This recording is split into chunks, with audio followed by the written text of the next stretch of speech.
Yeah, for sure. But yeah, I knew I was gonna be aggressive. Yeah.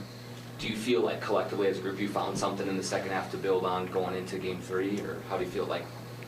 I mean, yeah, we just got to be able to maintain. Like we can't wait till we go down 20 or 15 or you know what I'm saying in the first half, then try to figure out how to get back in the game. We gotta if we found something tonight, we got to stick with it. First quarter, first 3-4 minutes of the game, we got to come out with the same that we did in the second half.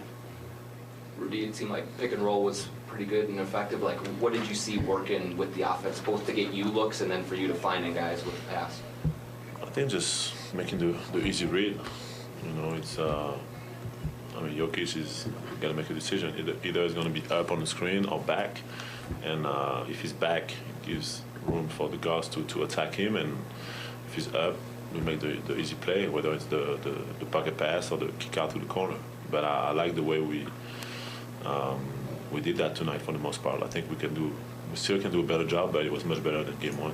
Is that the frequency with which you prefer to run the pick and roll? It's like you guys hammered it again and again tonight. I mean, we believe that it gives us an advantage. So then it's all about how we take care of that advantage, whether it's Ant driving, Mike making the play, and I feel like every time we get two on the board, we get rid of it. We get either something at the rim or we get a three. So just gonna do it more and more. And you said before, you said yesterday that you thought that you guys were going to come out pretty sharp after 2 days off. What happened in the first half, and especially in that first quarter, that caused you to be so sluggish? Game plan mistakes. Yeah, I mean, just little things, man. I mean, even myself, we just got to be locked in on the game plan. Like, I think we got to drill that for the next, we got 1 day in between the next games. Mm-hmm. So we just got to lock in on that as a team, come together, whether it's FaceTime or meet at the gym tomorrow and just, listen, this is what they're going to do, and this is what we're going to do, and we got to do it, and we can't make game plan mistakes for sure. What made Murray so tough to defend? I mean, he comes off 2 pin downs, and then the DHO, and then if the first screen don't work, he comes out another one. If the second screen don't work, he comes out another one. So it's just like non-stop movement, you know, and it's definitely tough to guard. I mean, I tip my hat to him. He's in great shape for sure because he comes off a lot of actions. And what changed in the afternoon yesterday when you made it seem like the way they were guarding you made it tough for you to be aggressive to last night then when you told your teammates how aggressive you were going to be? I mean, just because, I came out kind of aggressive Game 1, and then I took a back seat, and then like I said, I told them last night, like, man, I'm ultra aggressive tonight, whether it's me shooting or me finding people, and however it failed, it failed. Rudy, I think you guys held them to 23 points in the third quarter. You shifted on to Jokic for the matchup there. What worked defensively, and how does that kind of change the dynamic of the defense when you're on the ball like we've talked about?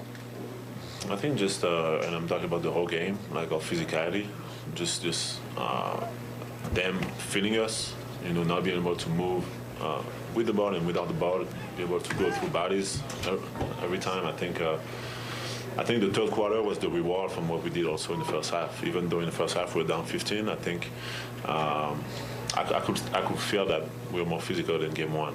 And obviously there's some game plan mistakes that we made, some big plays that we made, like short down the shot clock, and we gave up like two or three threes. Some lob plays that we can take away. A lot of things that we can take away, and when you add them up, it's like probably like 12, 14 points. But yeah, I thought we were much more physical, and regardless of if I'm on Jokic or if I'm on Gordon or anybody else, we gotta do that every game. Is there something easier though if Jokic is guarding you for you to be guarding him in terms of like avoiding cross matches? It seemed like that happened in the third. No. It doesn't really matter, you know. And when I'm guarding Jokic, I'm still looking to help. I'm still looking to help my teammates and protect the paint.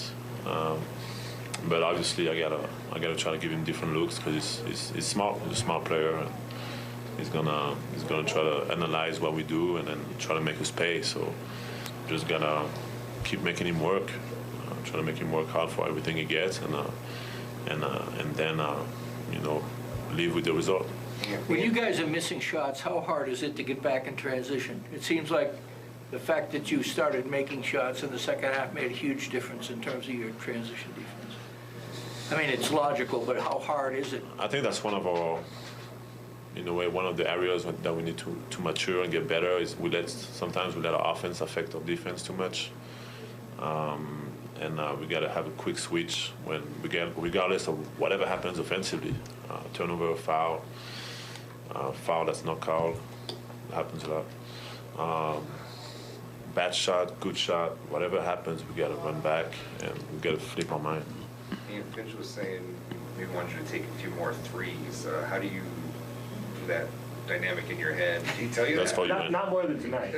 Not more than tonight. How do you go about that with maybe not forcing them up there? I mean, like, I kind of just read the defense. If, like, the 2 threes I hit in the first quarter, I came off the pick and roll, and he was kind of back, like, indecisive on where he was going to do, so I just pulled up. And the transition threes, I just read the defense.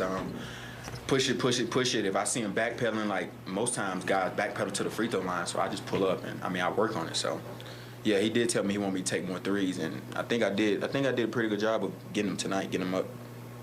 Feel like when you're taking 8, 9, 10 threes in a game, that is kind of your best balance? Yeah, for sure, because now the defense got to respect my jumper. I feel like when I'm taking 2 or 3, then they gonna make me shoot. But if I'm taking what I took tonight, 10.